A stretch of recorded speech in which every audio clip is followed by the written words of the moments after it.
Jadi kenapa saya pilih jasa? Mungkin salah satunya kalau teman-teman masuk ke produk yang kita pilih kan sebenarnya yang low cost ya.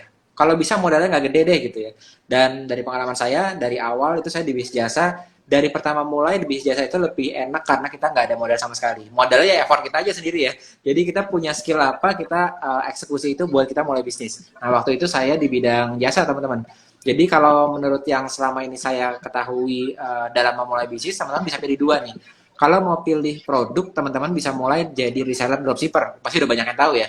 Terus kita bisa mulai juga nih teman-teman mulai bangun brand. Nah kuncinya kan ada tuh yang share juga bahwa pilih produknya produk yang solusi. Produk solusi itu produk yang kita buat sendiri, yang nggak perlu BPOM, yang nggak perlu dioles-oles, nggak perlu dimakan sama customernya gitu ya.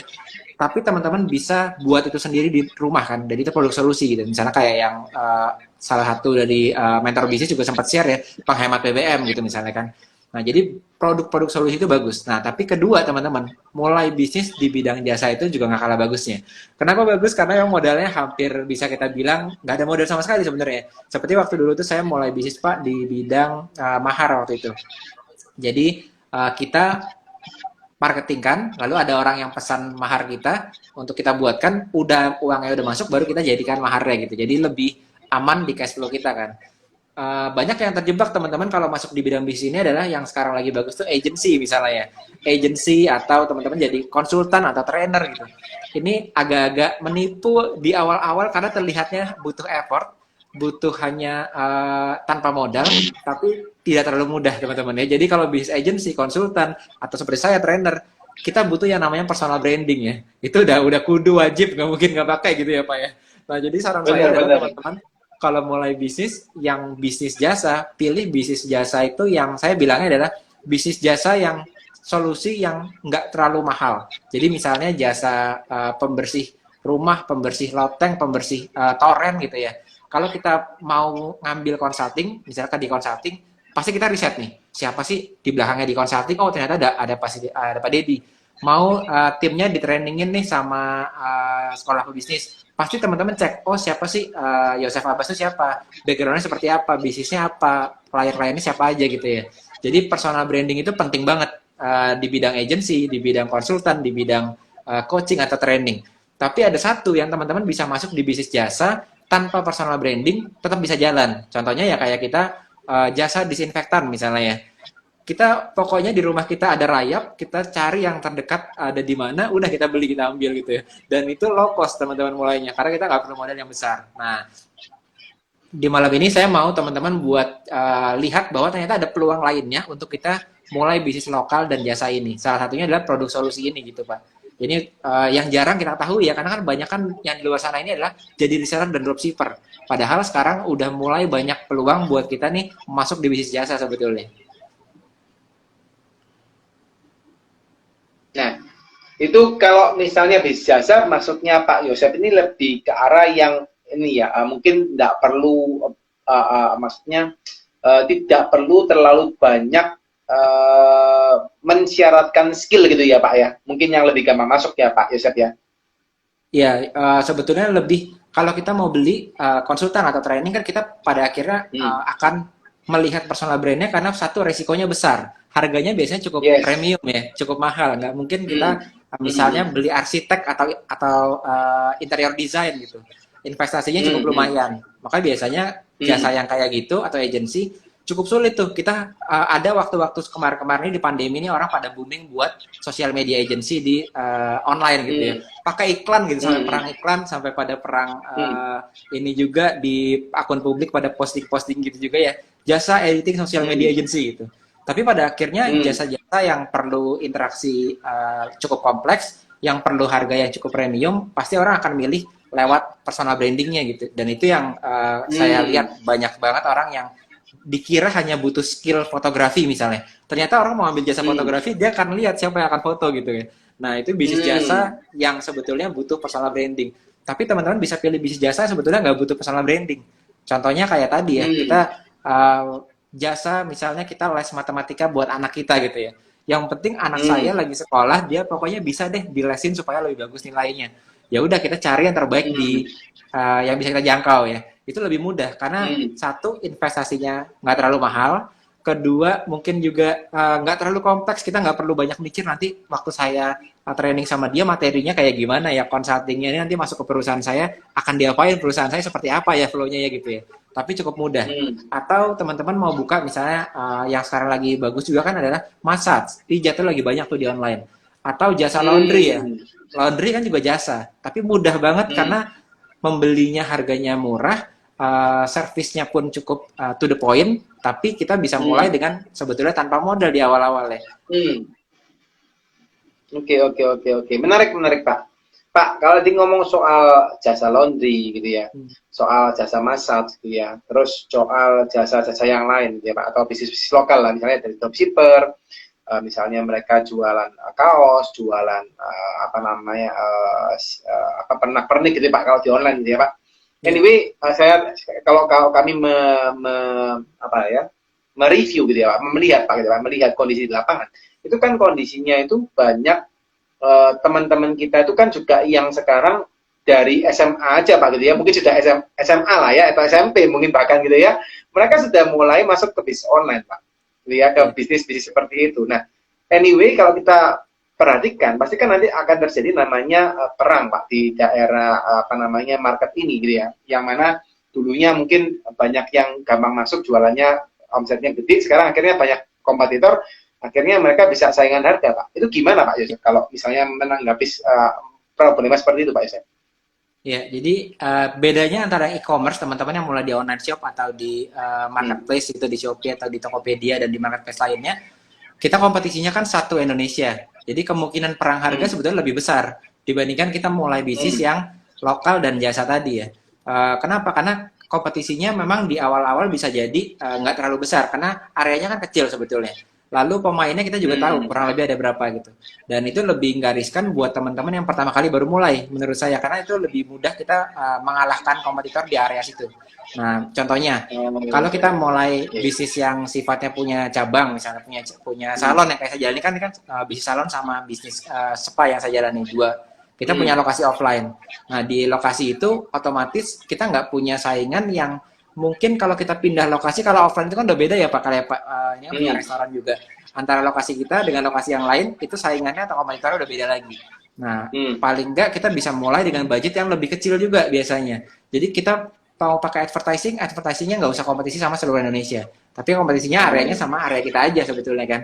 Gitu. Nah itu yang Hmm. pertama-tama kenapa saya waktu itu milihnya bisnis jasa gitu. Dan yang kedua nggak banyak yang tahu ya Pak. Gak jarang ada yang main gitu. Jarang ada yang main ke bisnis jasa karena orang rata-rata tahunya masuknya ke e-commerce semuanya gitu. Masuknya semuanya ke toko Hmm. yang online gitu. Padahal Hmm. peluang yang jasa ini itu yang jarang orang olah sebetulnya.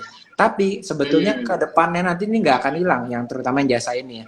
Nah, kuncinya emang Hmm. seperti yang saya sekarang ini kalau bisnisnya barbershop, bisnisnya salon, bisnisnya dokter juga sama, karena saya kan ada di klinik juga ya, menangani klinik. Hmm. Ini banyak banget mereka-mereka yang jago di jasanya, tapi kurang begitu baik saat melakukan marketing di online-nya gitu ya. Nah, ini yang Hmm. jadi kendala biasanya.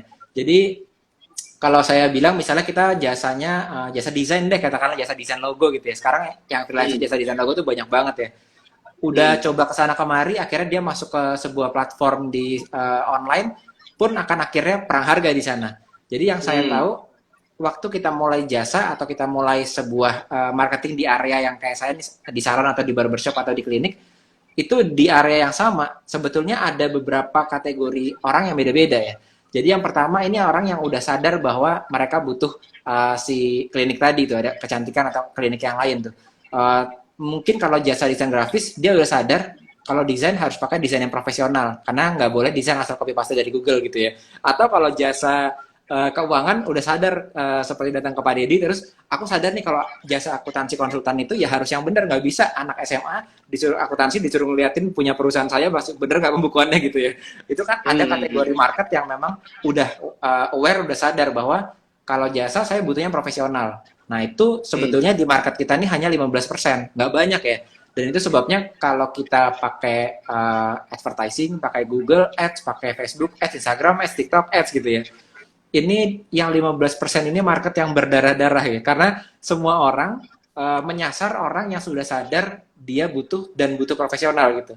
Di mana kalau misalnya Hmm. kita jual jasa keuangan tadi, kita langsung nembak ke orang yang kira-kira nih orang kita call to action langsung, saya jasa profesional, lalu teman-teman bisa menggunakan jasa saya. Atau kalau dia dokter, saya udah lama menjadi dokter gigi, yang saya tangani dari dokter gigi, dan pasien saya sudah banyak, lalu mau nggak pakai jasa saya gitu.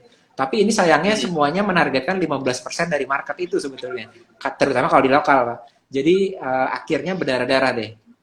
Kalau saya di salon, biasanya di salon saya atau di barbershop saya itu ada treatment, misalnya treatment sulam alis katakanlah yang di tempat saya itu. Semuanya marketing, kalau mau jadi cantik sulam alis misalnya gitu ya, atau sulam alis promo segini persen gitu, atau yang intinya ngomongin produknya kita. Padahal mereka belum tahu kalau mereka itu sebenarnya mau nyoba produk kita, atau bahkan belum tahu kalau produk kita itu sebenarnya jawaban dari masalah mereka gitu ya. Misalnya aku seperti orang tadi yang 15% itu kan mereka yang udah tahu brand kita, udah bisa bandingin produk kita, udah tahu kompetitornya siapa aja gitu.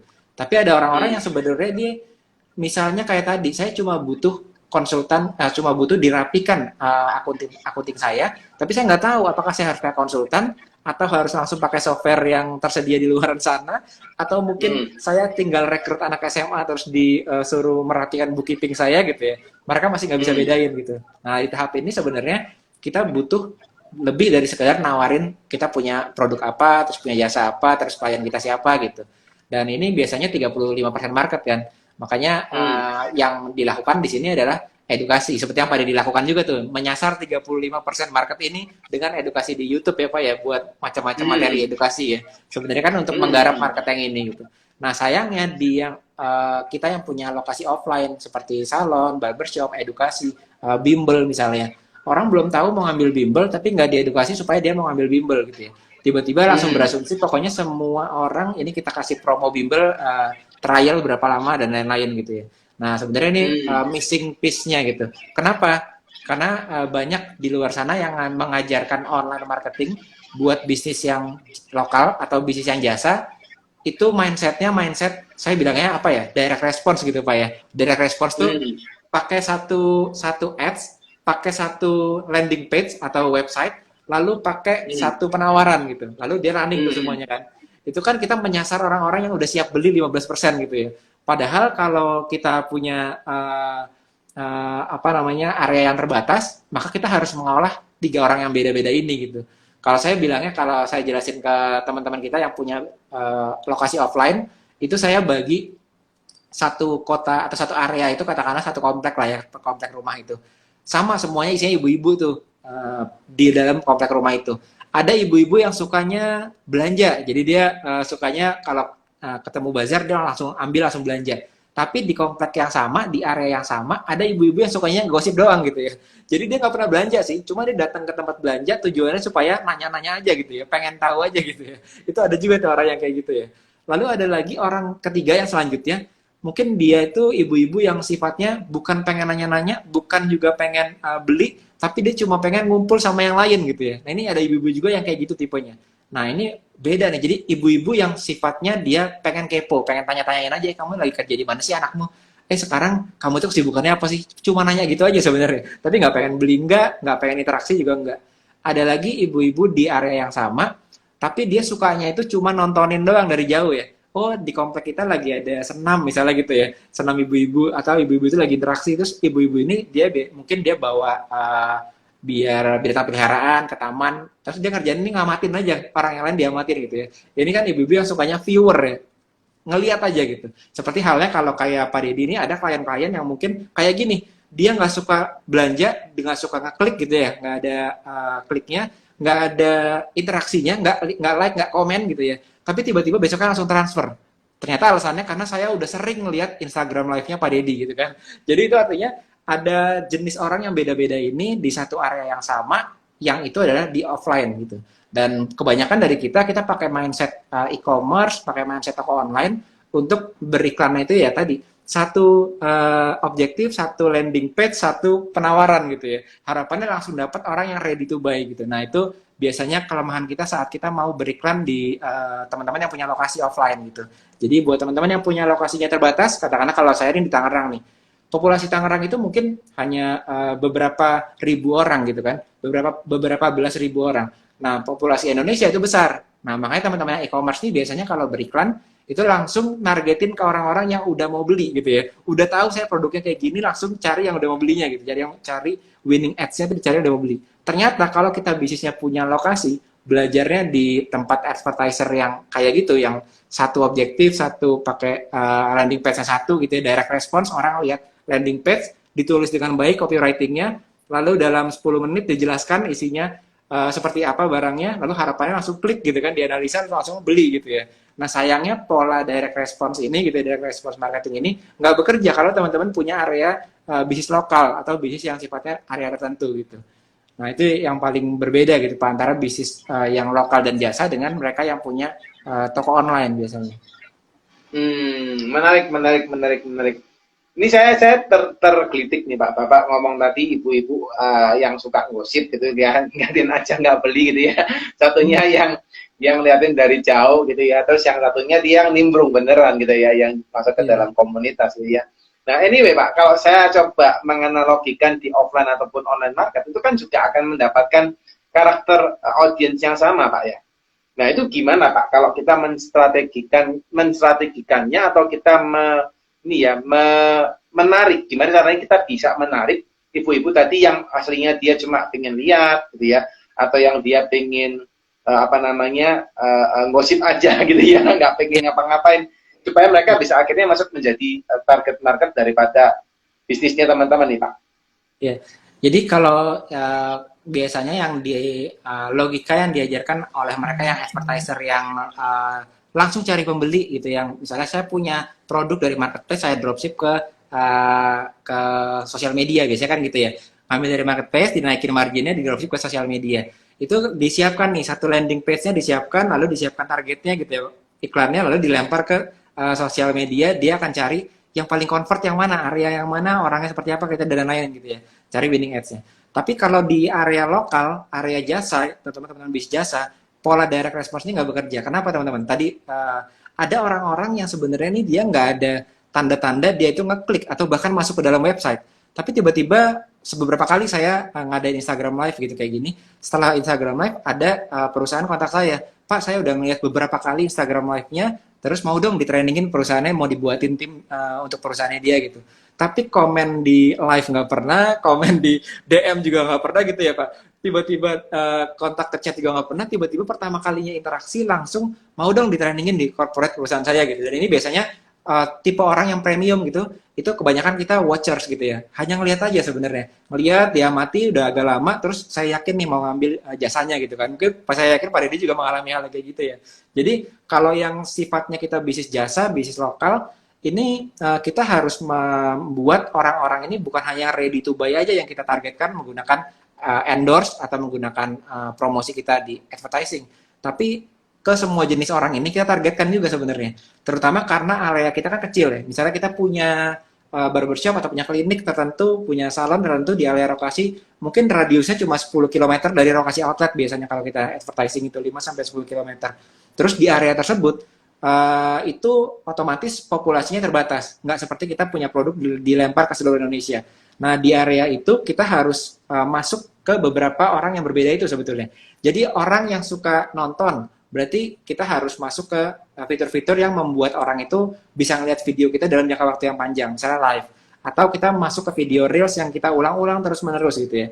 Jadi memang kita targetkan dengan fitur-fitur atau dengan objektif di advertising yang memang nargetinnya ke viewers gitu ya. Supaya apa? Supaya orang-orang yang ngeliat, mantau, terus tiba-tiba beli ini tetap kena juga gitu. Ibaratnya kadang-kadang Pak, ada kejadian kalau lokasi kita kecil itu, ibu-ibu yang tadinya dia suka belanja, ketemu sama ibu-ibu yang tadinya cuma ngegosip doang nih. Tapi ibu-ibu ngegosip ini secara nggak sadar, dia ketemu di satu acara nih, komunitas. Karena kan kita area lokal itu biasa identiknya dengan komunitas lokal kan ya. Jadi satu event gitu, antara ibu-ibu yang tipenya A, B, C, D, misalnya ada tahun baru, ada halal bihalal ngumpul semua nih di tempatnya Pak RW gitu, sekali gitu ya di taman gitu misalnya, ngumpul terus ngobrol-ngobrol. Ternyata di situ ibu-ibu yang tadinya cuma ngeliat aja si viewers, ngumpul sama ibu-ibu yang tadinya cuma ngegosip aja, ngumpul dengan ibu-ibu yang bayar. Terus dia ngobrol. Ternyata tiga-tiganya dia tahu bahwa si tadi salon tadi itu bagus gitu, atau si barbershop tadi itu bagus dan orang udah pernah coba gitu. Akhirnya yang tadi orang gosip ini hanya sekedar pengen cari tahu aja, akhirnya dia jadi beli gitu ya. Atau yang tadi hanya viewer aja atau watcher saja, dia udah nonton lama, ternyata nggak selama seharusnya dia ketemu dengan 3 orang tadi, tahu sharingnya mereka, akhirnya jadi beli gitu ya. Jadi itu sebabnya di bisnis yang area lokal, itu kita nggak hanya mentargetkan orang yang ready to buy aja sebenarnya. Eh, Bahkan biasanya ready to buy itu 15% dari market kalau di area lokal, lalu setelahnya itu 35% itu orang-orang yang kayaknya saya tuh udah consider, udah pernah ngeliat sekali 2 kali, tapi kok masih ragu-ragu ya mau nyoba atau mau beli gitu ya. Itu 35% kan, makanya butuh edukasi kayak kayak konten-kontennya Pak Deddy gitu ya. Lalu yang paling banyak ini sebenarnya mereka-mereka yang 50%. Jadi 15, 35 sama 50%. Nah, 50% ini yang paling sebetulnya bisa buat kita nih di kompetisi yang mungkin padat ya. Sekarang barbershop banyak banget di mana-mana ada gitu. Bahkan ada beberapa barbershop yang asli Garut gitu ya di daerah Jabodetabek jadi sepi gitu ya. Yang outletnya tadinya barbershop sekarang udah beralih fungsi jadi outlet lain gitu. Nah, yang kayak gini biasanya mereka nih hanya mentargetkan orang-orang yang 15% teratas saja yang ready untuk potong rambut gitu. Tapi belum mentargetkan mereka yang sebenarnya udah tahu mau potong rambut tapi belum tahu kenapa harus potong di tempat saya gitu. Belum tahu juga sebenarnya mau potongan apa dan kenapa harus ke tempat itu belum tahu 35% kan, maka diedukasi. Tapi banyak juga mereka yang di bawahnya. Bahkan mereka nggak tahu kenapa saya harus potong ke barbershop. Kayaknya lebih enak potong ke salon deh gitu ya. Mendingan potong ke salon sama istri deh. Kan kadang-kadang ada gitu ya. Istri saya ke salon, saya potong aja ke salon gitu. Nah, jadi banyak yang di level ini yang sebetulnya marketnya 50%. Tapi nggak kita capai sebetulnya. Jadi mungkin mereka yang saat ini kalau di tempatnya Pak Deddy adalah konsultan keuangan, mereka nggak tahu kalau mereka keuangannya bermasalah. Karena orang yang datang, biasanya orang yang datang di level yang 35%, itu orang yang dia tahu dia udah bermasalah nih. Saya punya problem nih di keuangan saya. Tapi gimana kalau mereka sebetulnya punya problem, tapi mereka nggak tahu kalau mereka punya problem gitu ya. Ibaratnya kayak apa ya? Kayak saya sebenarnya gendut gitu, saya gendut. Tapi saya ditawarin obat pengurus badan. Saya bilang, enggak saya nggak merasa gendut itu bermasalah sebetulnya gitu. Kayaknya biasa-biasa aja gendut itu gitu kan. Nah, berarti kan orang itu kita harus buat aware dulu bahwa yang kamu punya itu sebetulnya kegemukan itu bermasalah loh gitu. Kenapa? Karena kegemukan itu sebetulnya misalnya kegemukan itu ternyata kalau di riset menurut riset dari versi A gitu ya, versi A ini berkata dari riset kalau orang gemuk itu lebih nggak mungkin dipromosikan di jabatan. Oh iya toh, ternyata ada efeknya ya dari gendut ke jabatan ya. Iya betul, karena riset itu mengatakan bahwa orang yang tubuhnya ideal itu lebih mungkin dipromosikan jadi manajer. Oh gitu ya. Oh saya pengen sukses padahal di kerjaan nih gitu ya. Jadi bring awareness ke orang yang sebenarnya nggak tahu kalau mereka punya problem dan nggak tahu kalau mereka butuh, itu sebetulnya tugas marketing kan di 50% ini.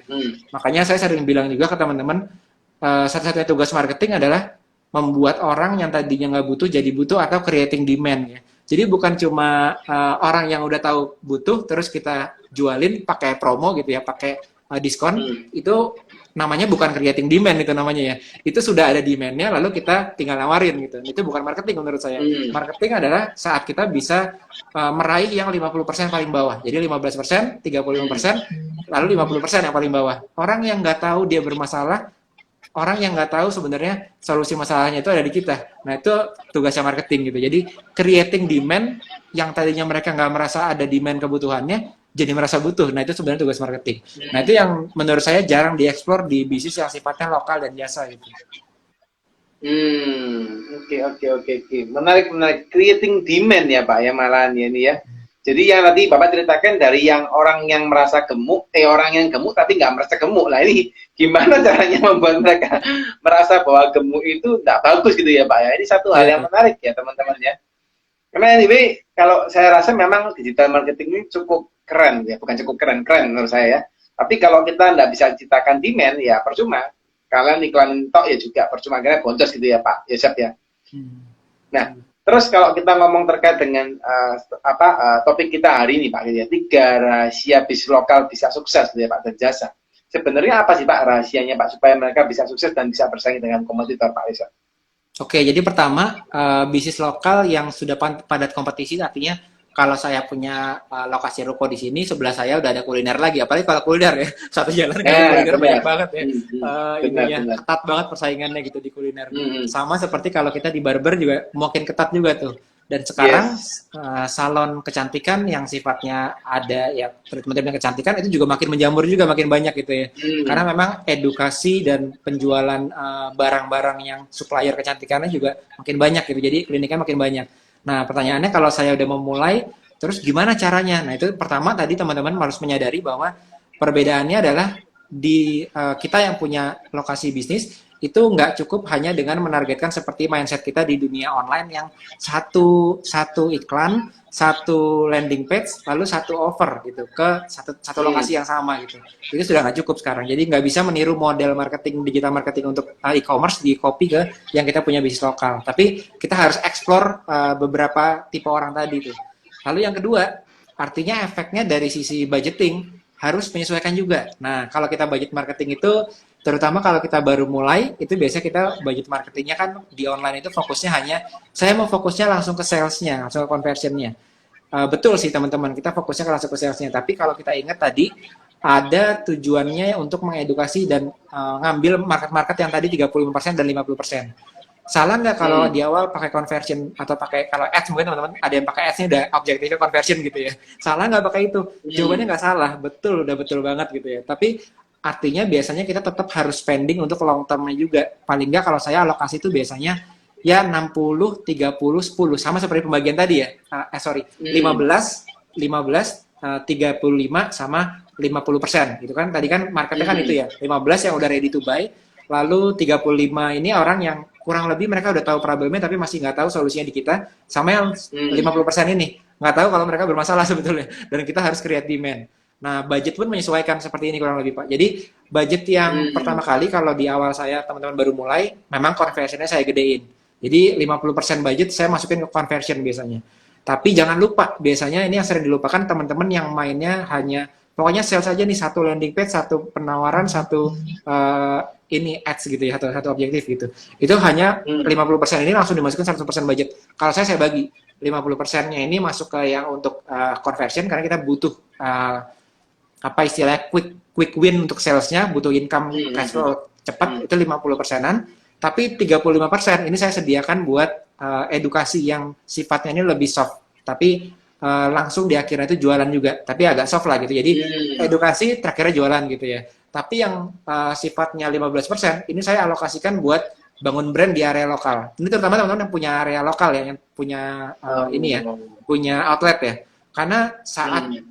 outlet yang lain udah bisa pakai digital marketing dan mereka push semuanya conversion semuanya, ini nggak ada nih awareness tadi kan, awareness atau 15% tadi itu nggak diolah sebenarnya gitu. Jadi kita Hmm. masuk duluan ke orang-orang yang sebenarnya belum sadar mereka punya problem gitu. Nah, itu yang menurut saya cukup penting. Kenapa? Karena di yang 15% ini sebenarnya kita akan dapetin ibu-ibu yang hanya ngegosip, ibu-ibu yang hanya view-view aja tiba-tiba beli. Itu ada di sini sebenarnya di budget yang kecil tadi, tapi kita Hmm. konstan, kita running terus gitu. Nah, itu sebetulnya yang banyak dari kita hanya running satu tadi, satu tipe ad, satu landing page dan satu objektif gitu. Nah, saran saya tips yang kedua, masuk dibagi budgetnya. Jadi jangan semuanya langsung ads, lalu ads-nya langsung masukin ke conversion gitu ya. Nah, Hmm. tips yang ketiga adalah jangan lupa juga teman-teman, sekarang sih emang bener ya Pak ya, katanya online itu segalanya gitu ya. Kalau sekarang semua orang Hmm. belajar digital marketing. Bahkan saya juga kan Hmm. melatih tim untuk mereka yang punya lokasi offline masuk ke digital marketing. Tapi Hmm. laporan dari Hootsuite itu juga mengatakan atau dan dari pemerintah juga nih ada survei dari Badan Pusat Statistik ya, online transaction itu cuma 20% dibandingkan dengan transaction keseluruhan gitu ya. Jadi offline itu masih sangat dominasi banget sebenarnya gitu. Jadi Hmm. ya, kita nggak boleh lupakan juga marketing yang offline-nya juga gitu. Jadi kadang-kadang Hmm. teman-teman yang di bisnis jasa, bisnis lokal, tapi misalnya aku mau pasang T-banner yang ada di tengah jalan supaya orang bisa lihat terus ke tempat outletku. Ini banyak yang masih nggak ngerti gitu Hmm. ya Pak ya. Gimana sih cara pasang T-banner Hmm. gitu? Gimana cara kontak marketing galeri di area saya supaya saya bisa promo gitu, misalnya segitu itu kan masih belum Hmm. banyak yang tahu caranya ya, padahal offline juga Hmm. masih penting sebetulnya. Terus cara pasang baliho di outlet saya tuh izinnya harus kemana sih, ke Pemda, Pemdanya apa sih kayak gitu-gitu ya. Itu kan skill yang mungkin kelihatannya ini udah jadul nih gitu, udah lewat nih gitu ya. Sekarang banyak orang bahas digital marketing, tapi sebenarnya yang kita punya outlet, kita harus menguasai juga tuh gitu. Nggak sekedar buka outlet di offline gitu terus jualan.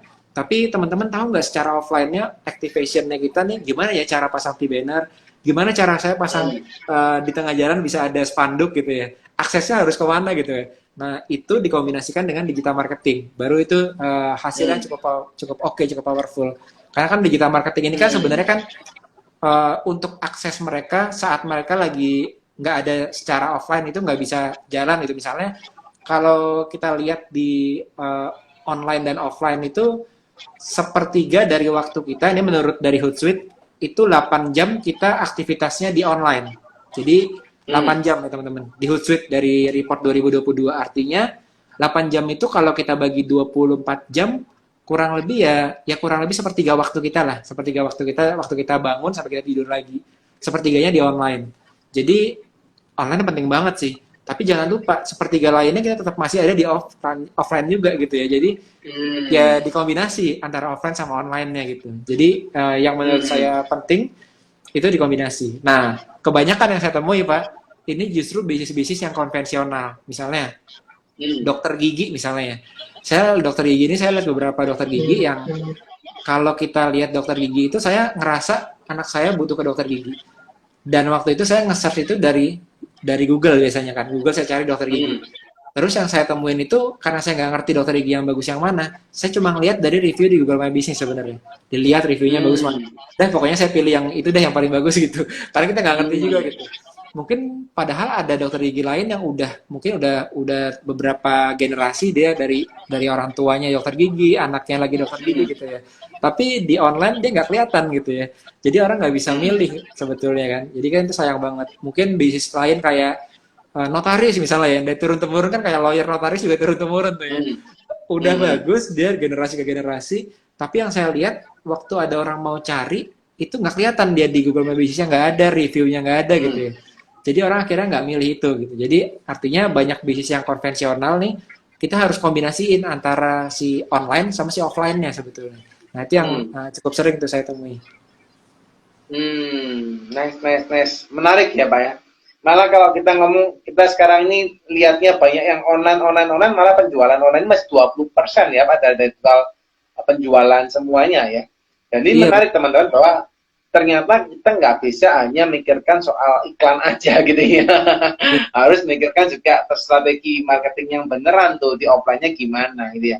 Nah Pak, ada ini nggak Pak? Mungkin cerita atau kasus tuh Pak, di mana orang yang menggunakan strategi marketing gitu ya via offline dan via online secara bersamaan. Atau mungkin Pak Yosef sendiri punya kasus nggak Pak atau case yang pernah dialami Pak?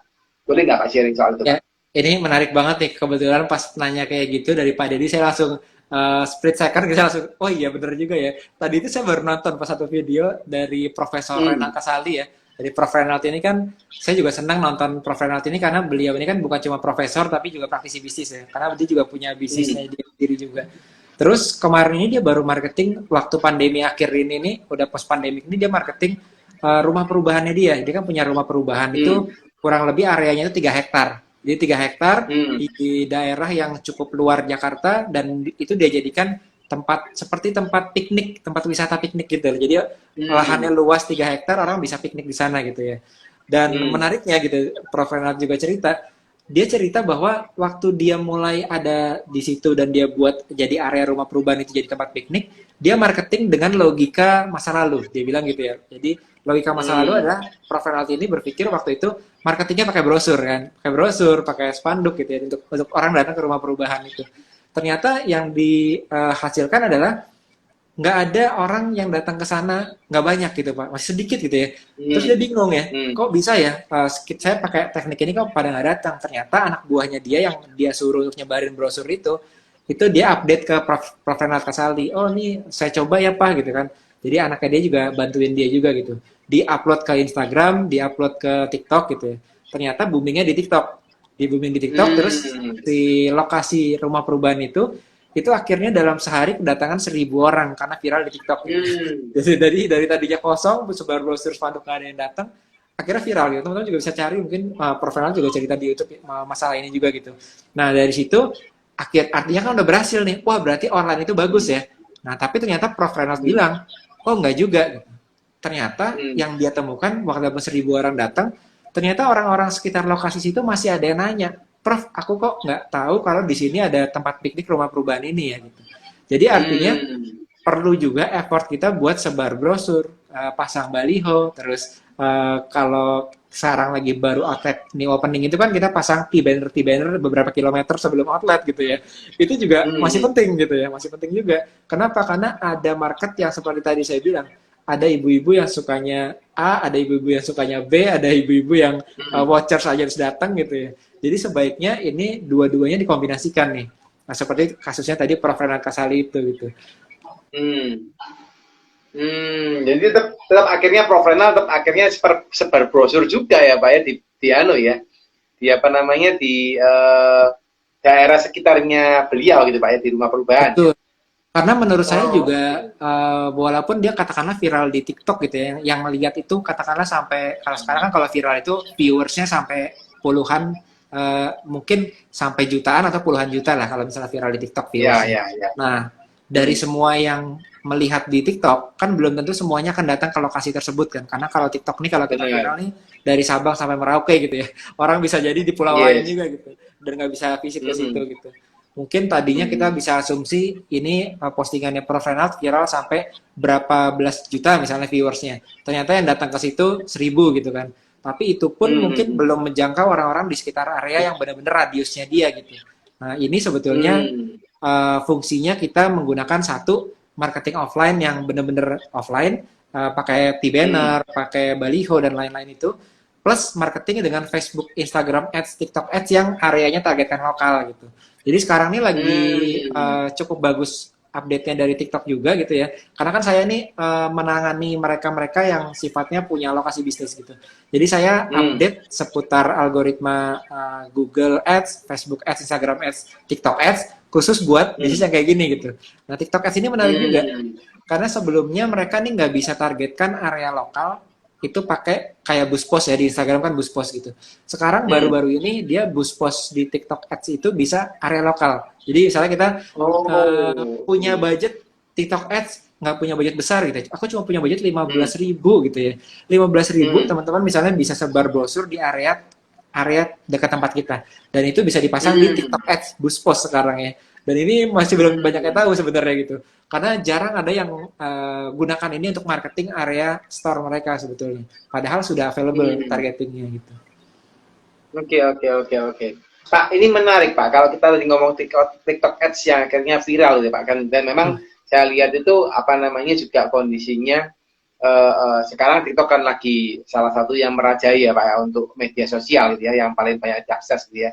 Nah, by the way, kalau misalnya kita kalau Bapak sebagai praktisi digital Pak, apakah kita perlu memilih salah satu gitu Pak? Misalnya ngomonglah TikTok aja gitu ya, atau kita coba semua untuk terkait dengan iklan itu Pak?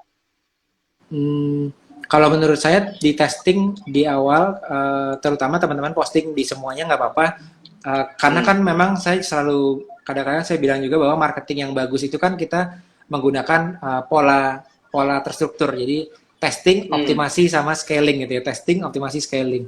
Nah kadang-kadang memang dalam waktu kita buat konten kita kan pasti coba testing dulu ya. Coba testing, aku Hmm. mau posting di Instagram 30 konten. Lalu kontenku yang Hmm. bagus yang mana? Lalu aku buat yang kurang lebih versinya kayak gitu lebih banyak lagi. Saya kan Pak Deddy juga kan kayak gitu ya kalau Hmm. buat konten di YouTube Hmm. atau buat konten ini kan kita analisa gitu. Lalu kalau kita Hmm. buat ads juga sama ya. Kita sebarin ads-nya terus nanti kita review yang paling perform yang mana. Oh yang kayak gini kita kita scale lagi gitu istilahnya. Jadi testing, Hmm. optimasi, scaling. Di endorsement juga sama. Kita endorse, testing endorse ke tipe yang audiens yang berbeda, tipe influencer yang berbeda. Hmm. Lalu kita pilih optimasi, kita scale. Nah, di Hmm. awal-awal kita pilih sosial media itu kita testing juga. Teman-teman testing di beberapa sosial media itu. Karena nggak semuanya itu pasti ada customer kita sebetulnya ya. Ya, dan Hmm. kemungkin teman-teman yang UMKM atau teman-teman yang mungkin resources-nya cukup terbatas untuk online, karena saya juga temukan sih, mereka-mereka yang punya bisnis di offline, tapi resources online ini belum banyak sebetulnya. Nah, teman-teman yang kayak Hmm. gitu juga awalnya testing dulu. Nah, testing di Facebook tetap di testing. Facebook juga jangan ditinggalkan Hmm. ya. Testing di Facebook, testing di Instagram, testing di TikTok gitu ya. Lalu di Google teman-teman testing juga. Lalu teman-teman lihat dalam sebulan yang paling responnya paling oke yang mana. Nah, baru Hmm. teman-teman nanti bisa konsentrasi lagi ke sana. Karena memang nggak semuanya itu otomatis sekarang TikTok lagi bagus nih, pasti produk ini cocok di TikTok. Nggak juga gitu ya, tergantung Hmm. dari Hmm. customer kita itu sebenarnya ada di mana gitu. Hmm. Oke oke. Jadi mau nggak mau tetap testing ya Pak ya kondisinya Pak ya. Apa Hmm. namanya kan karena nggak kondisinya kan kita nggak tahu juga bakal viral di mana gitu ya Pak Isyap ya. Gitu. Mungkin kalau teman-teman Oke mau oke oke. mempersingkat waktu testing, biasanya tanya ke konsultan seperti Pak Deddy misalnya kalau masalah keuangan Hmm. gitu kan Pak ya. Daripada Yes testing yes yes. keuangan sana sini, tanya Hmm. ke Pak Deddy konsultan keuangan udah menangani banyak bisnis, udah pasti tahu nih kalau bisnis kayak gini kriterianya pasti polanya ke sana nih gitu ya. Yeah. Nah, kalau misalnya kayak saya, teman-teman nanti datang ke saya coba lihat gitu, saya akses, oh bisnisnya kurang lebih kayak gini yang di offline. Oh yang ini cocoknya di Hmm. sini gitu. Misalnya kalau bisnis yang sifatnya kayak kemarin itu ada yang jualnya, katakanlah jualannya adalah pest control. Jadi pest control itu kan Hmm. jasa disinfektan gitu ya. Biasanya Hmm. mayoritas jasa disinfektan ini mereka bidding atau masang ads-nya itu di Google Ads. Makanya kan Hmm. kita kalau di offline itu kita jarang ya ketemu jasa disinfektan lagi jalan-jalan ke mall gitu terus tiba-tiba ada outlet disinfektan gitu kan jarang banget ya. Hmm. Karena memang Hmm. mereka ini marketingnya itu hanya lewat kalau dulu tuh lewat pamflet yang ditempel-tempelin di tiang listrik tuh ya. Ada jasa disinfektan Hmm. gitu. Tapi pertanyaannya sekarang udah lebih jarang tuh orang yang nempel-nempelin di tiang listrik ya. Dulu kan ada Hmm. sulap, ada badut, ada dan lain gitu ya. Sekarang tiang listrik udah mulai bersih tuh. Karena Iya sekarang iya tuh iya. orang udah nggak lagi lihat segitu detailnya sampai tiang listrik gitu kan sampai sampai detil orang Hmm. lewat benar-benar lewat di sebelahnya tiang listrik baru lihat itu ada apa gitu. Hmm. Kalau sekarang Hmm. ya paling yang efektif di offline tuh yang umbul-umbul lah, umbul-umbul yang T itu kan kita dari motor masih kelihatan, dari mobil masih Yes. kelihatan, gitu ya. Itu masih Hmm. efektif tuh. Nah, jasa-jasa yang seperti itu dari tadi yang ditempel-tempelin di tiang listrik itu termasuk jasa-jasa pembersih rumah, terus penyedot WC dan lain-lain itu masuknya ke Google Ads itu lebih efektif gitu ya.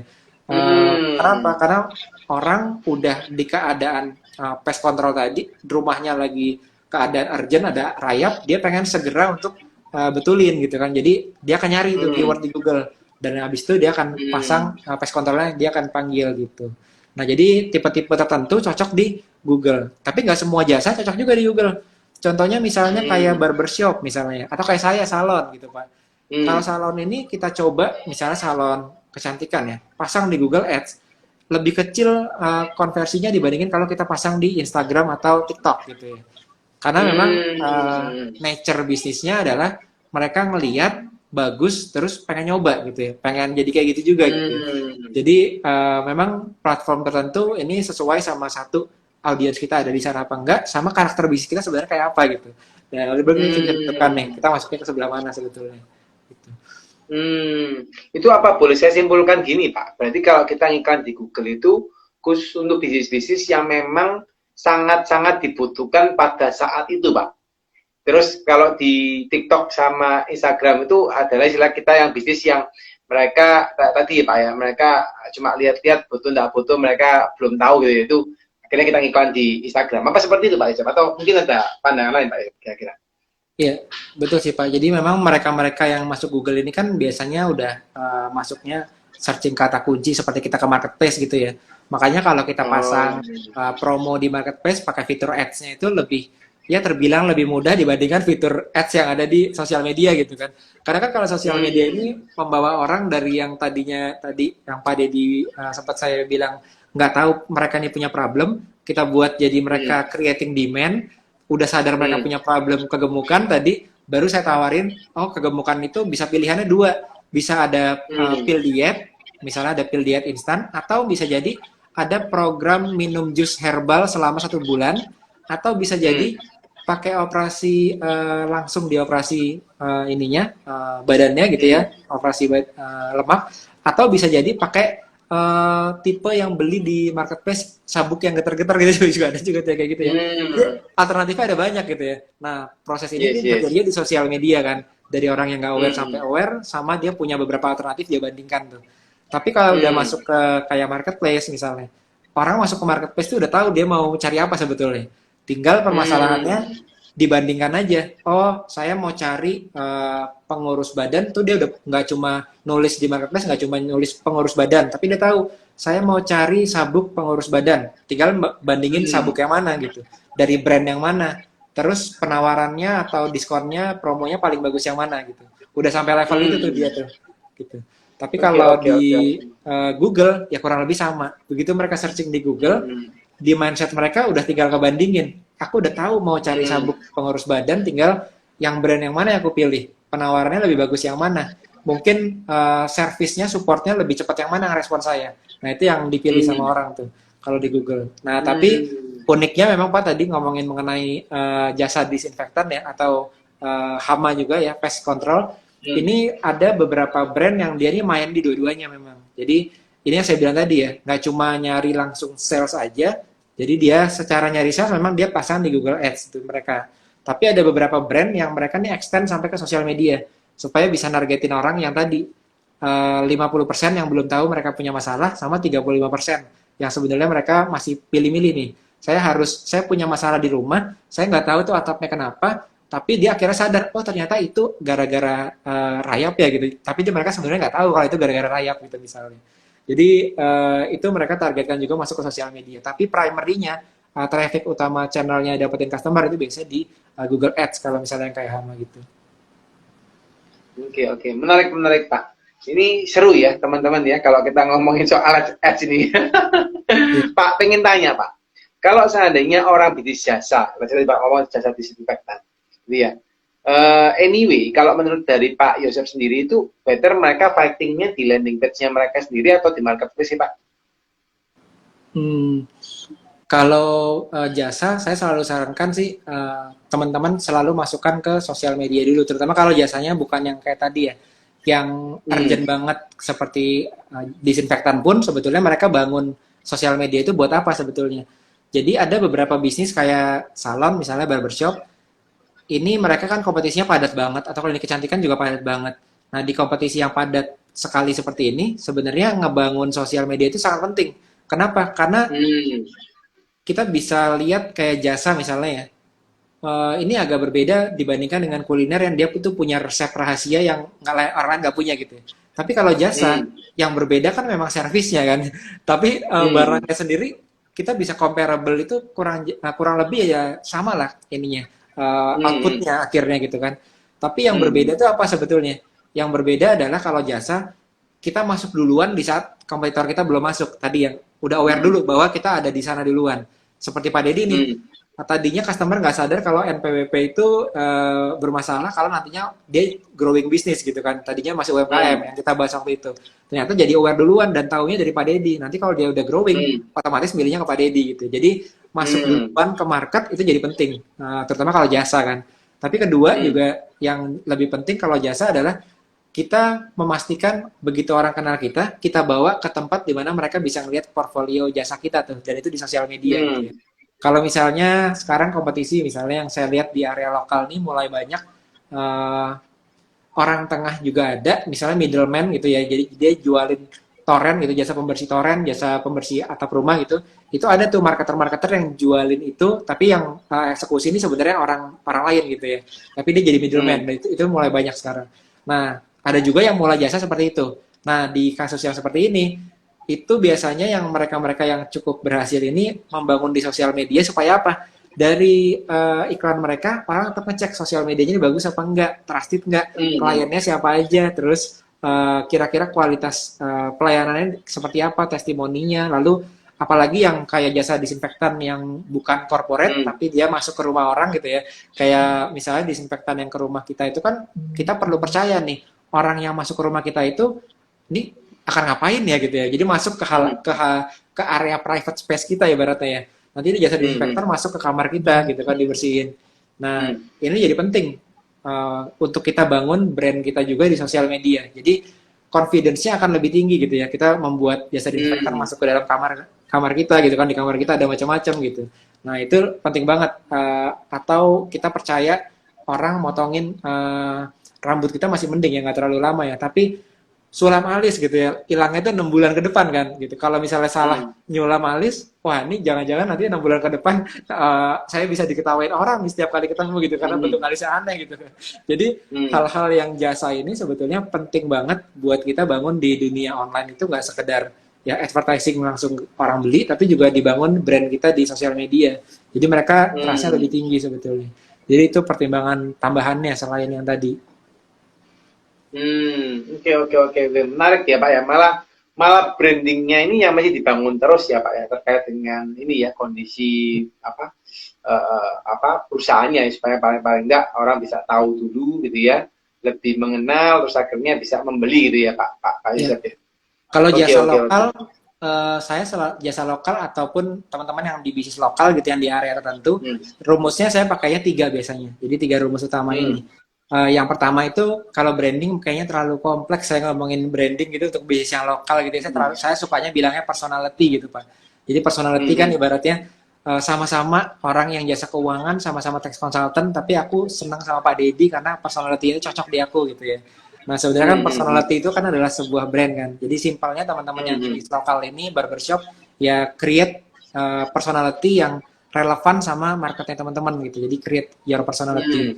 Lalu kedua setelah personality kita butuh juga tadi memarketingkan si bisnis kita itu dengan banyak arahnya ke edukasi yang 50%, 35%. Itu yang kedua. Jadi Hmm. angle marketingnya masih relevan.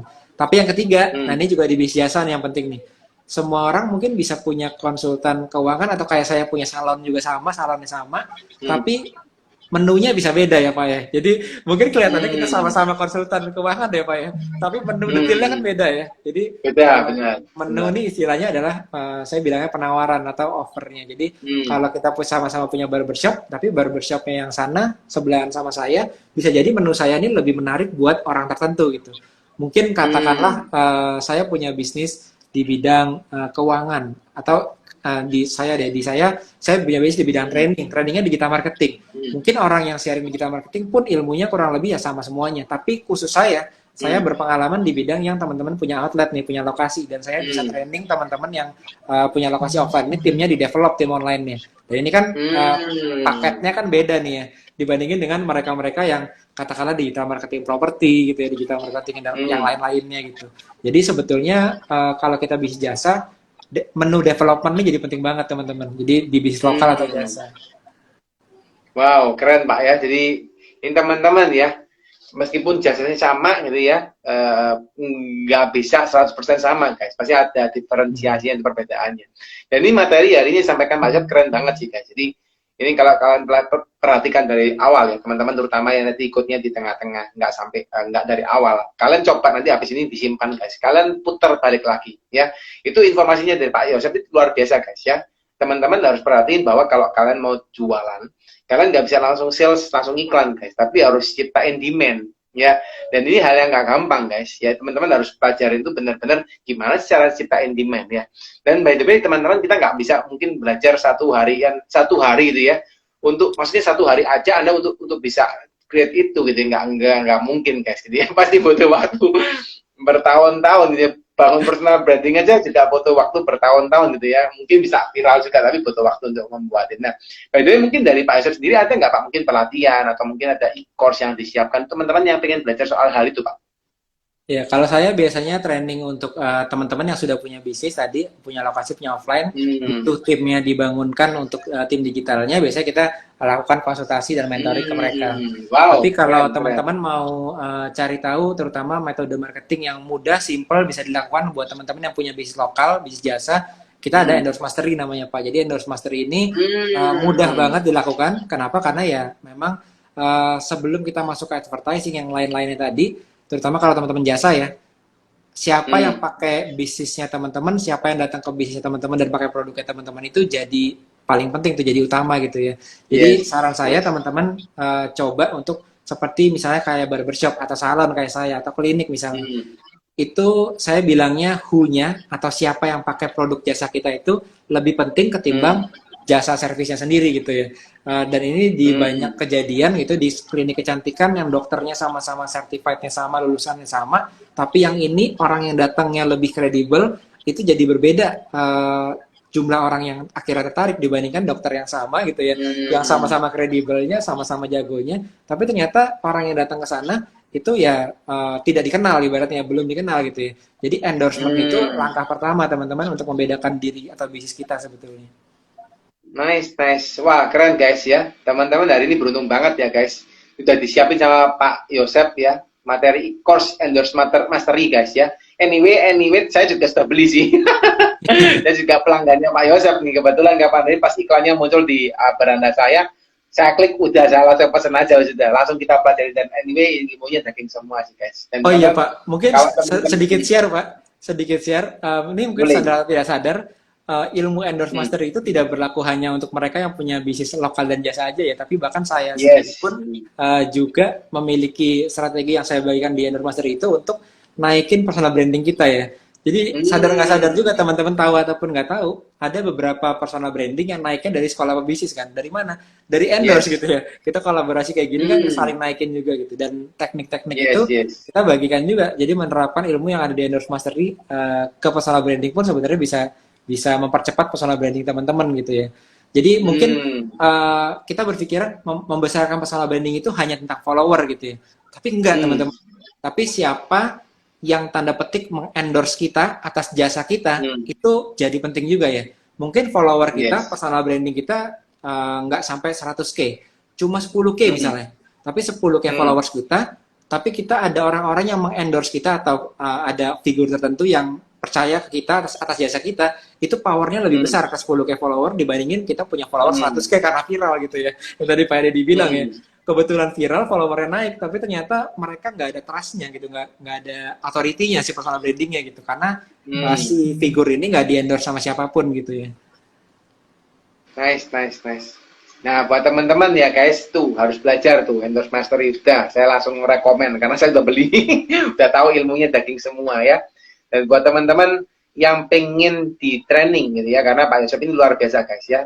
Beliau ini sangat humble dan sangat apa namanya mau ya untuk membantu teman-teman yang pengen bisnisnya berkembang karena beliau punya misi yang besar ya untuk membantu teman-teman yang UMKM atau pengusaha-pengusaha yang lagi startup untuk bisa mengembangkan bisnisnya secara digital ya.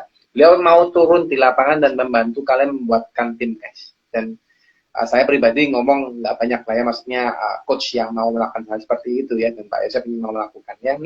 Ini saya nggak endorse master ya guys ya, karena saya nggak dibayar apa-apa. Ini ngomong secara tulus dari hati gitu ya. Jadi apa yang tak rasakan saya ngomong aja gitu ya, secara langsung ya. By the way, Pak Yosef ini ternyata waktunya udah 1 jam ya. Yakin dan percaya teman-teman waktunya pasti kurang ya untuk belajar hal ini ya. Dan saya yakin dan percaya juga pasti kurang ya. Anyway teman-teman yang pengen tahu lebih lanjut soal endorse mastery, soal digital ya, soal membangun bisnis digital, jadi terutama teman-teman yang bisnis jasa atau bisnis lokal. Yuk kepoin tuh sekolah pembisnis ya, teman-teman boleh follow sekolah pembisnis ya guys, dan follow Pak Yosef juga ya, langsung klik Yosef Abbas ya di, bener ya Pak Yosef Abbas ya Pak Ya, akunnya Pak ya, sama. Yosef Abbas di Instagram ya, teman-teman followin tuh. Kalau kepo DM-in tuh Pak Yosef ya, sekolah pembisnis ya, tanyain gitu ya, apa sih yang bisa dibantu, apa yang bisa di kalian maksimalin ya. Dan kalau teman-teman yang pengen sering nontonin konten seperti ini juga, teman-teman nggak usah khawatir ya, karena Pak Yosef sering sekali live ya, dan bahkan dengan The Consulting kita akan live selama setiap 2 minggu sekali ya, secara rutin, dan kita akan Membahas ngobrol ini ya dengan Pak Pak, Yosef bagaimana. keuangan juga Nah, ya, keuangan, bahas yes, pajak.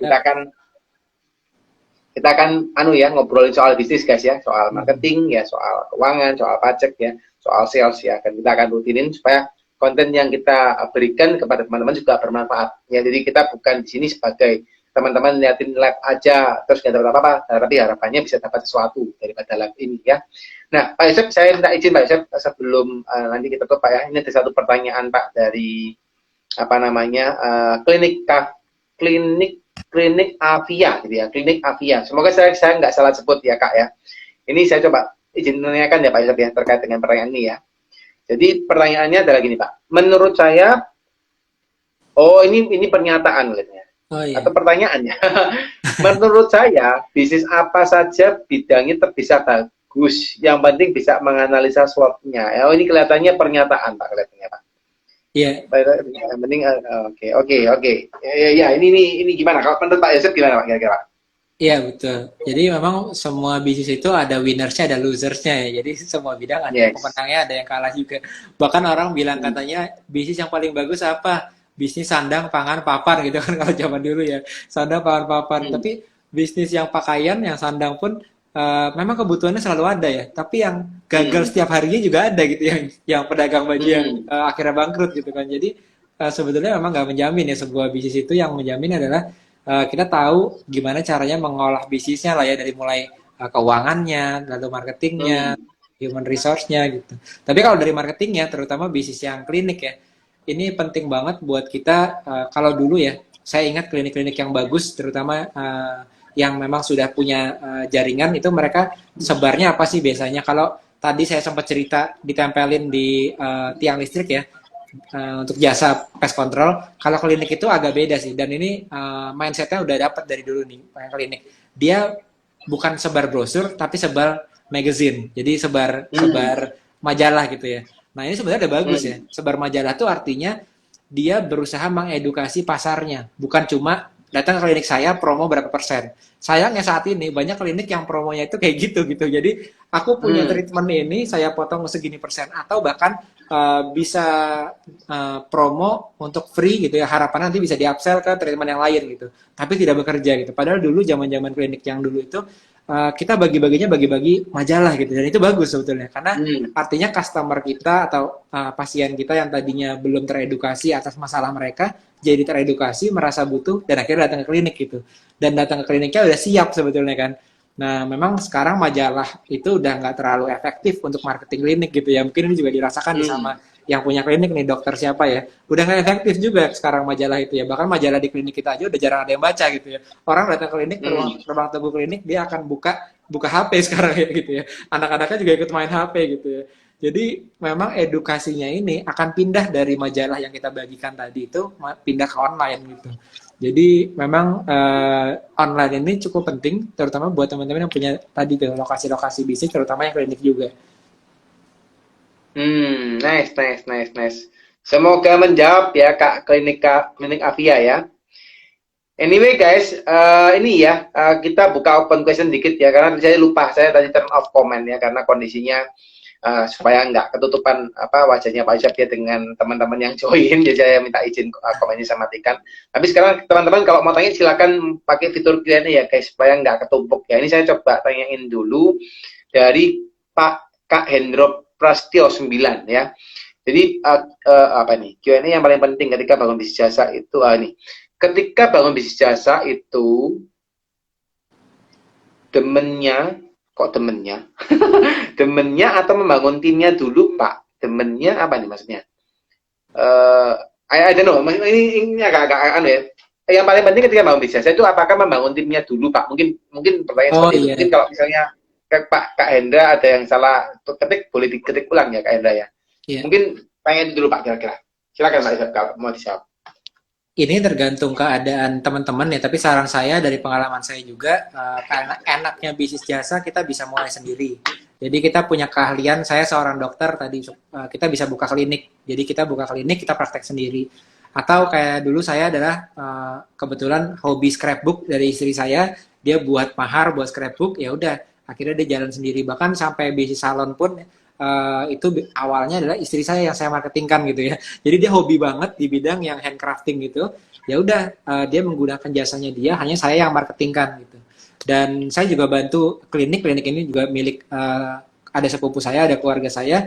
Klinik ini udah ada dokternya, tapi dokternya ini memang kalau di klinik ini kan kita jadi expert di suatu bidang tersebut, tapi marketingnya yang kurang justru ya. Karena kita saking kita personal brandingnya bagus, dokter tuh personal brandingnya bagus-bagus, udah punya pasien sekian banyak, udah berhasil nangani sekian banyak, tapi pada akhirnya sayang karena dia masuk ke klinik lainnya yang sebenarnya bisa ngasih exposure lebih besar ke si dokternya ini gitu. Atau kalau misalnya tadi kita udah jago sulam alis, udah belajar course sulam alis itu mahal-mahal semuanya gitu, yang buat salon itu trainingnya jauh lebih mahal dibandingin training-training di marketing atau training-training di keuangan gitu ya. Yang Hmm. belajar salon-salon ini itu mahal sekali trainingnya. Nah, udah belajar skill kayak gitu, udah keluar duit banyak. Akhirnya dia fokus ke skillnya dia untuk menjalankan tadi sulam alisnya atau potong rambutnya, tapi nggak mempelajari sisi marketingnya gitu. Itu yang sering saya temui.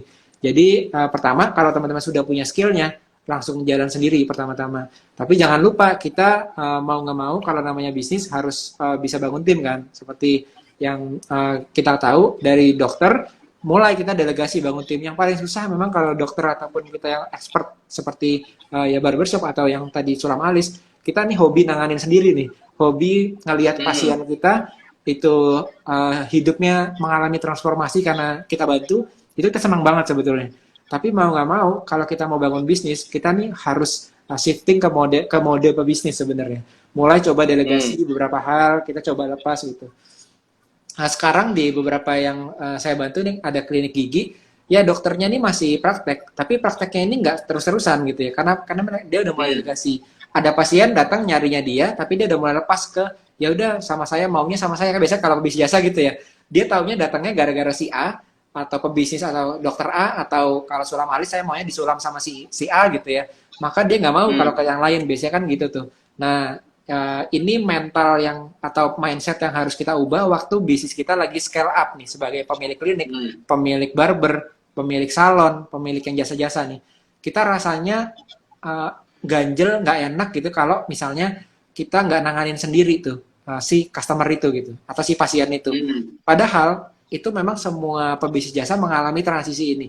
Jadi nanti salesnya akan turun teman-teman, turun sedikit kalau kita ngalihin si pasien ini ke delegasi ke dokter lain gitu ya.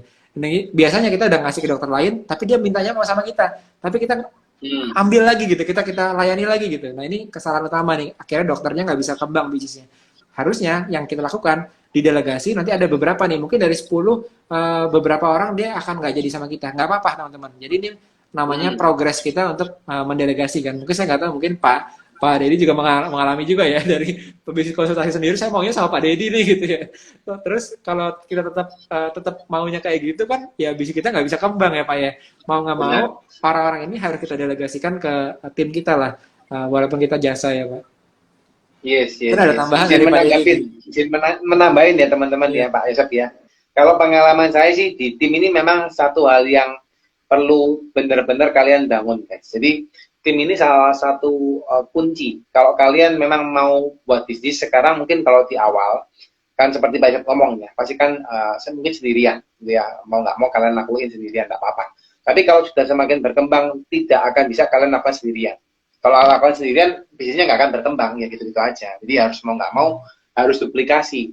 Nah, permasalahannya adalah gimana caranya menduplikasi orang-orang kalian, tim kalian menjadi seperti kalian. Nah, itu PR-nya.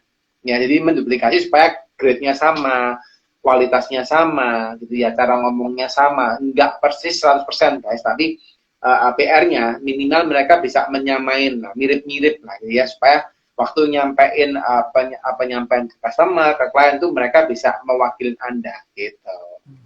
Itu sih Pak Isep ya. Memang harus sedikit membuka hati, memang karena kenapa kita berusaha cari duplikat diri kita kan. Padahal memang kalau teman-teman berbisnis, kita ini Superman ya memang, karena kita yang paling jagonya gitu ya. Nanti kalau ada orang jago yang kerja sama kita lagi kan, dia akhirnya ada 2 Superman, akhirnya dia nggak jadi karyawan kita, akhirnya malah dia buka bisnis sendiri gitu ya, karena dia Superman juga, karena dia Superman buka bisnis. Nah jadi memang kita karyawan kita ini kita harus sabar waktu delegasi, sulit mencari orang yang duplikasi persis kayak kita ya Pak ya. Tapi sebisa mungkin kita mendekati dengan itu ya Pak. Tapi memang kita harus sabar gitu. Nah mungkin sharingnya adalah untuk bisnis-bisnis seperti konsultan kayak Pak Dedi. Saya juga nih training atau teman-teman di bidang mentoring yang ini agak sulit kalau misalnya kita mau betul-betul kita delegasikan ke orang lain ya Pak ya. Tipsnya adalah mungkin teman-teman yang dokter juga ya, teman-teman tahu Dokter Boyke misalnya ya. Mungkin personal brandingnya masih dia di atas, tapi timnya yang akan eksekusi gitu ya Pak ya. Jadi kayak saya misalnya, ya saya mungkin masih tampil, Pak Dedi masih tampil seperti ini, tapi yang eksekusi ini timnya Pak Dedi sebetulnya gitu ya. Orang lain gitu. Jadi itu memang ada trik and tipsnya ya Pak bisnis jasa ini yang menjalankannya ya. Yes, benar Pak, benar. Oke.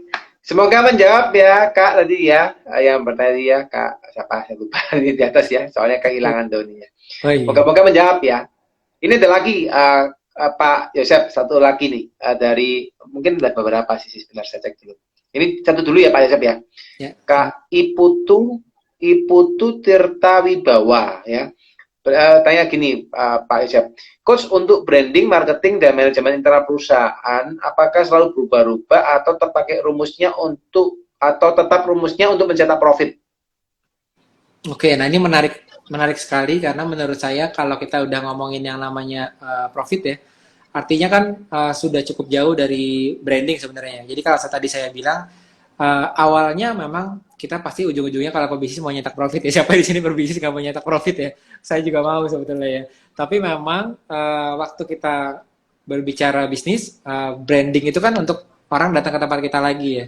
Jadi rumusnya memang di awal-awal buat UMKM apalagi menu development, kalau kita jasa tuh menu development itu yang fondasi utamanya.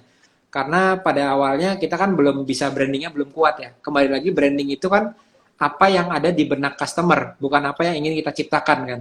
Jadi menciptakan persepsi di benak customer itu butuhnya bukan cuma mingguan, bulanan, tapi mungkin tahunan. Sampai value yang kita mau ini benar-benar terasa di benaknya customer. Nah, jadi artinya membangun branding ini kan butuh waktu.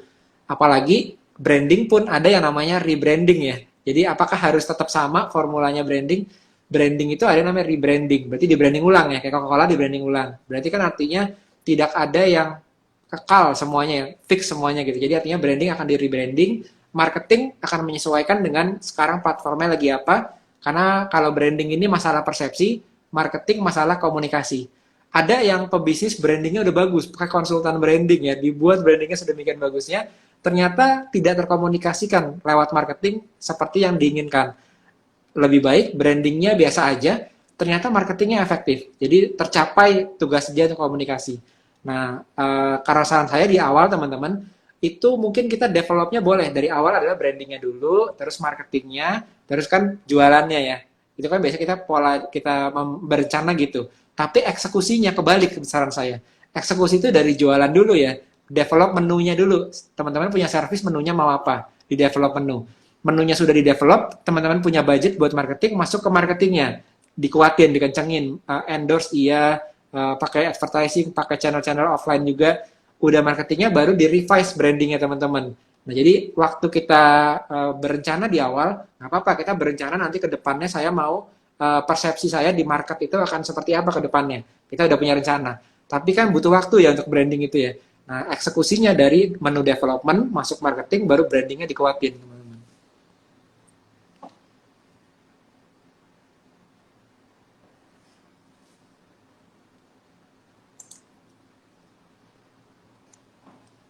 Suaranya ini Pak, nggak masuk. Oh, oke, Pak.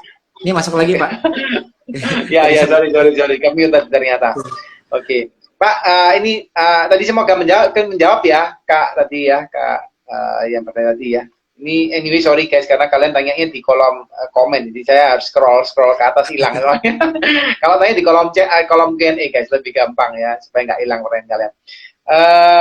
Ini ada satu pertanyaan lagi Pak, kalau nggak salah izin menanyakan ya Pak Izzat ya. Satu lagi, bentar. Nah ini Pak, saya pin deh biar teman-teman bisa. Ini terakhir ya guys, supaya Pak Yosef juga waktu family time-nya nggak berkurang ya, karena udah cukup malam ya. Nah ini satu pertanyaan dari Kak Hendro Prastyo. Manajemen loyalitas karyawan, Untuk manajemen loyalitas karyawan supaya punya pandangan sama dengan owner gimana Pak? Ya kalau di jasa ini memang cukup menantang karena memang kita bisa bilang yang jualan produk itu kan juga sama, ada karyawannya juga ya Pak ya. Tapi mau nggak mau di jasa ini lebih human intensif ya. Kita jumlah orangnya banyak biasanya. Jadi ya mungkin betul yang jualan produk juga ada orangnya juga ya. Tapi nggak sebanyak yang misalnya bisa jasa, ada jasa salon. Ini kan salon isinya orang-orang semua gitu. Atau barber juga kita manage orang-orang banyak ya. Sama seperti konsultan juga sama. Jadi di yang banyak orangnya seperti ini memang memanage visi itu penting ya. Kalau kita punya kapal, mungkin mereka nih pekerja-pekerja yang di lapangan, yang kalau kita salon mereka potongin rambut atau pasang sulam alisnya gitu ya. Mereka kadang-kadang memang seperti di kapal tuh ada orang yang mendayung gitu ya. Dia nggak ngelihat ke depannya mau ke arah mana kan sebetulnya ya. Jadi kalau kita hanya diamkan begitu saja, mereka nggak bisa melihat kita sebenarnya mau ke arah mana sebetulnya. Jadi kalau ibaratnya kapal, sekali-sekali teman-teman turunlah ke bawah kapal. Kalau kapalnya gede gitu ya, kayak di kapal yang kerajaan itu kan di bagian dek bawahnya itu ada orang yang kerjanya dayung gitu ya. ada banyak tuh mendayung semuanya. Teman-teman di atas berdirinya. Kita berasumsi kayaknya orang di bawah ini sudah tahu kita mau ke arah mana. Kita tinggal tunjuk kanan, tunjuk kiri gitu ya. Ternyata di bagian bawah, begitu kita lihat ke bawah kapal, mereka udah nggak ngayuh lagi gitu ya. Bahkan ngayuhnya itu nggak sepenuh hati. Karena mereka nggak tahu mau dibawa kemana kan Pak ya. Jadi selalu sediakan waktu, luangkan waktu buat turun dari tempat teman-teman yang pebisnis, turun ke kanan, ke kiri, ke paling bawah. Kita sekarang lagi mau menuju ke arah situ loh. Terus kenapa kita menuju ke arah situ gitu kan. Jadi kalau kita punya kapten, seorang kapten itu kan yang kita jual adalah destination-nya, bukan caranya ya. Jadi kalau kita punya kapal, yang kita jual itu nanti kapal kita ini mau menuju destination-nya ke sana. Kenapa ke sana? Karena mimpinya nanti akan kayak gini nih, indah banget di sana nih. Ada pantainya dan lain-lain yang diceritakan ya. Nah, pertanyaannya kita menceritakan itu nggak ke karyawan kita yang ada di deck bawah tadi ya. Ini kapal saya ini nanti menuju ke ujung sana, itu akan indah dari destinasinya. Saya udah ngelihat ke sana, saya udah ngeker dari jarak jauh.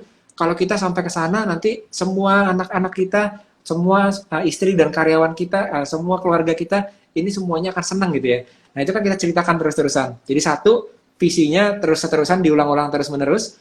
Karena kadang-kadang mereka ini mengayuh dengan susah payah, tapi mereka nggak ngelihat mau dibawa kemana ya. Jadi kita harus selalu ceritakan terus. Lalu yang kedua, yang jangan lupa juga ya meeting ya Pak ya. Apalagi bisnis yang intensif ini meeting masih intensif juga ya. Begitu nggak meeting udah kita bocor ya, lolos ya Pak ya. Kalau produk mungkin kita hanya punya beberapa orang karena sisa orangnya ini kan jadi produk. Karena produk itu kan kita mengelola produk. Tapi kalau jasa, memang jasa itu kan karakternya yang menerapkan servisnya itu ya orang biasanya. Jadi ibaratnya setiap produk itu ada orangnya sebetulnya. Jadi itu kekompleksan bisnis jasa sih. Jadi satu, visi itu penting. Kedua, meeting itu penting sekali sebenarnya kalau bisnis jasa. Kalau nggak sempat yang kita meeting fisik gitu ya, meetingnya di Zoom juga nggak apa-apa. Meetingnya dipakai di conference WhatsApp juga nggak apa-apa gitu. Tapi harus selalu ada interaksi ya. Interaksi itu bukan berarti kita apa ya Pak, kita memerintah, tapi kita menularkan visi itu kerasa ya. Kalau kita ngomong gini kan, teman-teman kalau hanya teks aja, chat aja, nggak kerasa nih betapa bergetarnya kita menularkan visi. Kalau ada suaranya timbul, terus kedengeran intonasinya, itu antusiasnya menular jadinya kan. Nah itu antusias itulah yang pengen keluar ke karyawan kita ya Pak. Jadi itu penting sekali teman-teman. Nice ya. Semoga menjawab ya Kak Hendro ya. Ini jawaban yang luar biasa ya dari Pak Yosep ya. Dan anyway teman-teman, nggak kerasa loh kita live ini 1,5 jam guys. Oh iya. Sudah kayak mini seminar ini guys ya. Luar biasa Pak Yosep ngasih nggak kerasa ya. Ini Pak Yosep luar biasa guys, nyempatin waktu ini ngomong sampai setengah jam ini nggak gampang loh di live ya. Dan beliau masih nyempatin waktu ya, luar biasa guys. Kita kasih applause guys ya. Buat teman-teman yang hari ini terberkatin dengan Pak Yosep, boleh dong kasih live ya. Kasih love, kasih jempol ya, kasihin hati, kasihin apa namanya api-api ya, biar Pak Yosepnya tahu ya bahwa materi hari ini menarik ya dan bermanfaat buat kalian ya. Dan buat teman-teman, saya yakin dan percaya kalau teman-teman memang menonton video sampai akhir pasti mendapatkan manfaat ya yang luar biasa. Yang mungkin ditonton setengah-setengah, yang mungkin di akhir-akhir atau tengah-tengah baru nonton, teman-teman boleh nanti putar ulang ya. Saya ingetin lagi, acara ini kita akan simpan di IG Live, IGTV The Consulting, dan IGTV dari Sekolah Pembisnis. Juga kita akan tayangkan juga di YouTube ya, di YouTube di Siddhartha, YouTube The Consulting, dan juga podcast. Teman-teman silakan di dalam YouTube-nya Pak Yosep juga. Teman-teman bisa lihat dari mana-mana ya, supaya biar bisa lebih terinspirasi. Dan jangan lupa guys, kalau nonton sharein ke teman-temannya. Jadi ilmu itu jangan pelit-pelit bagi ilmu ya. Pak Yosep aja nggak pelit-pelit bagi ilmu ya. Kalian tinggal bagiin dengan tombol share aja kan gampang banget. Sharein ke teman-teman kalian supaya dapat ilmunya lebih mantap dan mereka bisnisnya juga bisa berkembang gitu ya. Oke guys, saya rasa untuk sesi live Q&A hari ini kita akhirin dulu ya. Thank you buat Pak Yosep untuk sudah sharing materi yang luar biasa sampai akhir ya. Buat teman-teman juga thank you atas intensitasnya sampai akhir, dan selalu sehat, selalu semangat, dan selalu berbahagia semua ya. Bye-bye. Thank you Pak Yosep. Thank you teman-teman. Salam buat Bu Amanda sama keluarga. Bye-bye. Ya, mari Pak.